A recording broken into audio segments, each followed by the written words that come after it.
Et la prochaine opération va être donc de piloter, d'instrumenter notre modèle. Pour cela, on va double-cliquer sur la liaison pivot et on va mettre en place, alors, soit un actionneur.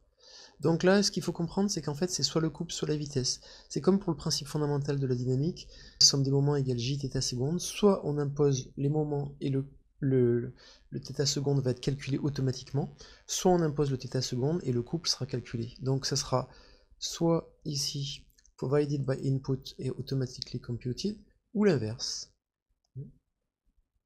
Ensuite, on pourra rajouter un capteur. Donc là, capteur de position, de vitesse, d'accélération. Donc nous, on va mettre par exemple un capteur de position. Et on voit qu'apparaissent une entrée et une sortie qu'on va utiliser.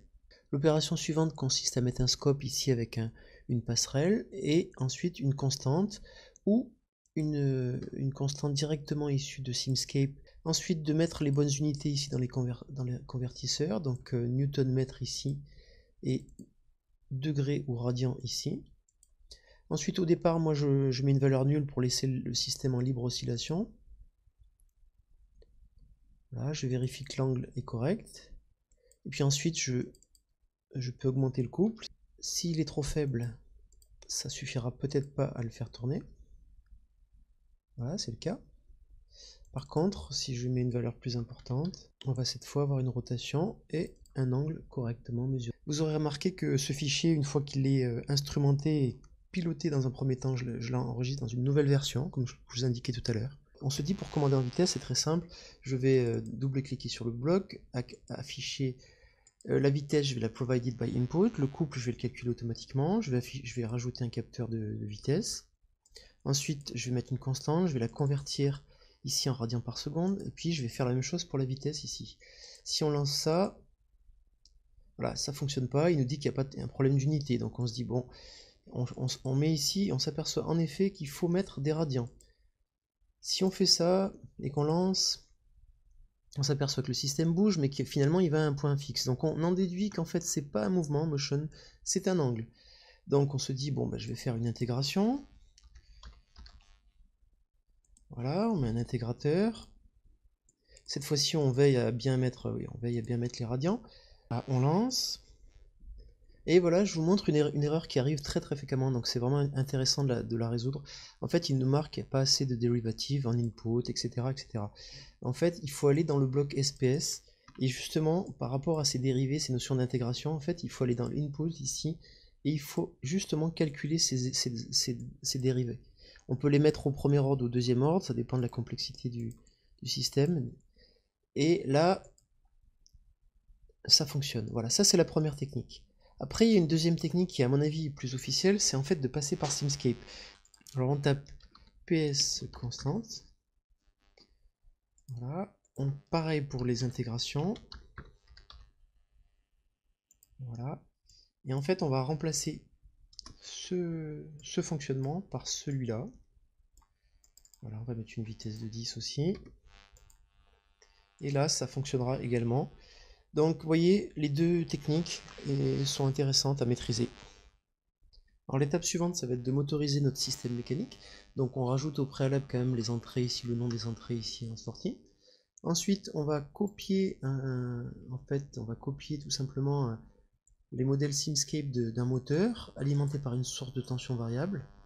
Voilà, donc on met une tension ici en entrée et on essaie de raccorder directement le couple. Et on voit qu'il y a un problème de compatibilité. Alors en effet, on a besoin d'une interface. On est censé avoir ici un générateur de couple et ici une mesure de vitesse. Et en fait, la logique anglophone est inverse. Donc en fait, ici, on a un capteur de couple et puis ici, on a un générateur de vitesse. On retrouve ces blocs dans la partie ici Simscape Mechanical et soit les Mechanical Sources, soit les Mechanical Sensors. Voilà. Après, on la réutilise à chaque fois. Et donc ici, on va se raccorder au couple. Là, on va se raccorder à l'entrée.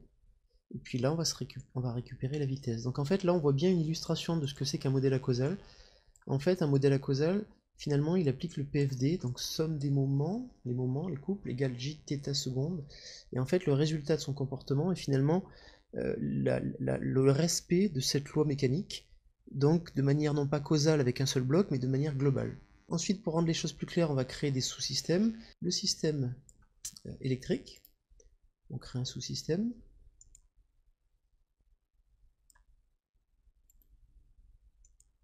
Le connecteur n'est pas du bon côté, le connecteur 1, donc on va le mettre du bon côté. Et donc on se retrouve voilà, avec un système constitué de la partie électrique, le moteur, et de la partie mécanique ici. Voilà qui est plus clair. Ça, je l'ai fait de cette manière parce que souvent c'est assez compliqué, c'est assez pénible de gérer ces blocs import. Parce qu'il y a deux types de blocs, il y a des blocs PMC et il y a des blocs, donc là voilà c'est un bloc physique, un bloc PMC, et les blocs qui ne sont pas physiques ici. Bon, donc du coup c'est assez pénible et du coup autant les créer comme ça automatiquement. Alors je dois veiller cette fois dans ma commande ici à avoir une commande en couple, donc je modifie ici, je reviens sur mon actuation. Donc c'est le torque qui va être provided et la motion qui va être automatically computed. Voilà, ensuite si je lance la simulation, voilà, je vois que le moteur ne tourne pas, alors plusieurs raisons, soit c'est parce que vous avez mal défini les constantes du moteur ici, donc confère la doc de votre moteur. Ceux-ci sont donnés soit par les paramètres électriques, soit par le couple statique, la vitesse à vide, constante de vitesse, constante de couple, les inerties, le frottement visqueux, etc. Soit, et c'est le cas ici, par une tension trop faible. Voilà. Et puis enfin, si vous voulez vérifier la cohérence de votre comportement, vous pouvez vérifier en tout cas l'inertie par exemple du bras. Alors il y a une petite subtilité, c'est que vous allez dans les données solides ici des SMI data, vous trouvez ici les produits d'inertie, les moments d'inertie, les masses. Donc si vous avez un jour quelque chose qui change, je vous recommande de les changer directement manuellement ici et non pas de réimporter le fichier total qui complique beaucoup les choses. Donc ici on voit que les produits d'inertie sur x, y sont à peu près les mêmes et sur z faibles. Si on regarde dans le bras, en fait on s'aperçoit ici dans l'arbre de construction que le bras en fait il a un repère propre. Ce repère propre n'est pas le même que le repère de l'assemblage et en effet on voit que c'est l'axe z qui est le plus faible et donc nous ce qui nous intéresse c'est l'axe y. Donc attention à cette notion de repère local. Bon, si on précise un petit peu le modèle électrique ici en remplaçant la source de tension qui est là par un modèle avec un pont H et puis une source PWM, on peut noter d'une part que on a utilisé ici la mesure de tension et ça c'est une variable de type across, et par contre ici on a une variable qui est une variable de type through.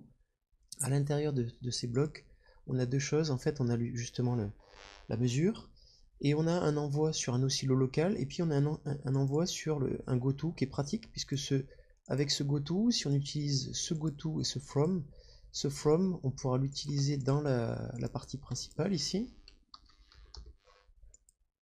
et on pourra récupérer donc notre variable qui était disponible qui s'appelait ici, qui s'appelait courant.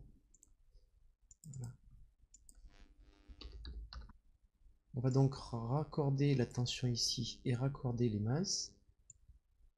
On peut noter deux choses importantes. Ce pont H en fait fonctionne suivant deux modes.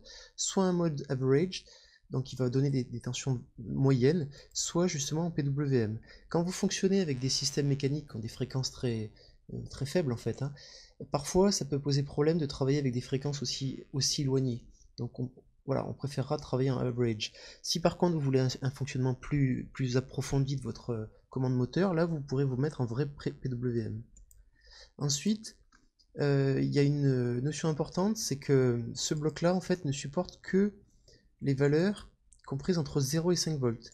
Or, quand vous faites un asservissement, vous pouvez avoir des commandes ici qui arrivent sur la source de tension qui sont positives ou négatives. Donc la valeur qui arrive ici, qui est issue donc par exemple d'un asservissement, d'une erreur d'asservissement positive ou négative, vous allez en prendre la valeur absolue que vous allez envoyer à cette source de tension, ça c'est indispensable. Mais après, le problème c'est que celui-là ne fonctionne pas en négatif. Donc il a par contre une touche reverse.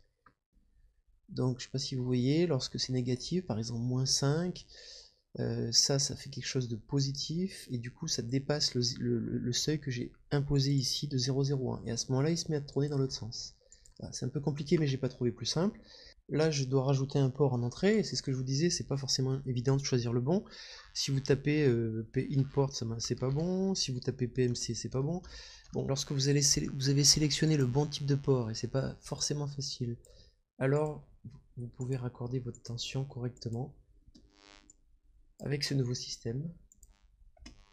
Et vous pouvez donc lancer la simulation avec le hacheur.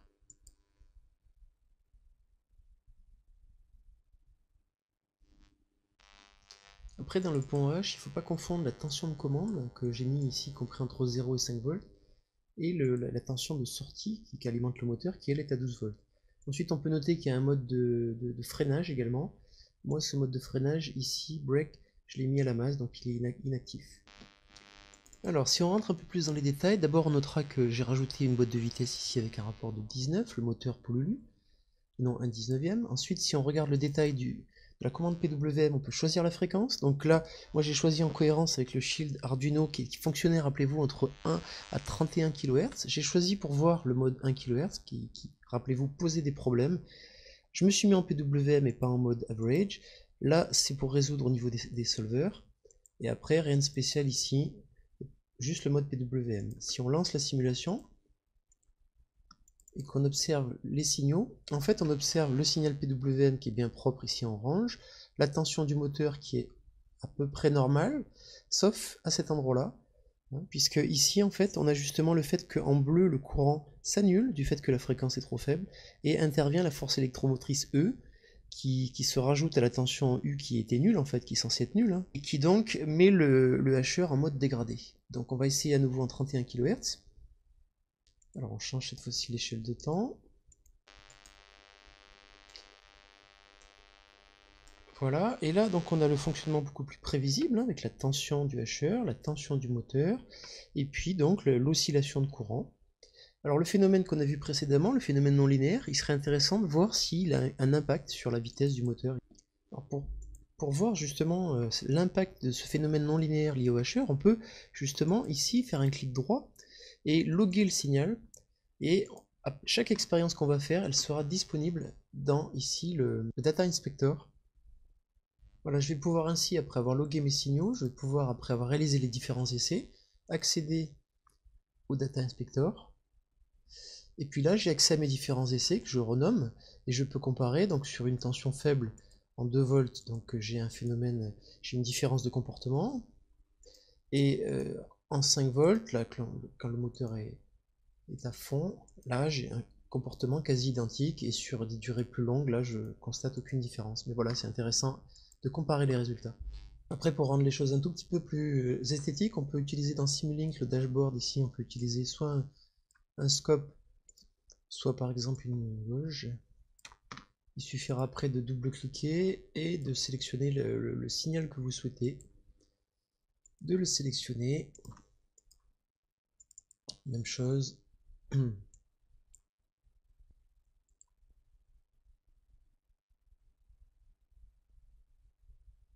Voilà. Après, dans ces affichages, on n'a pas les mêmes possibilités qu'on a dans les scopes qu'on a classiques ici.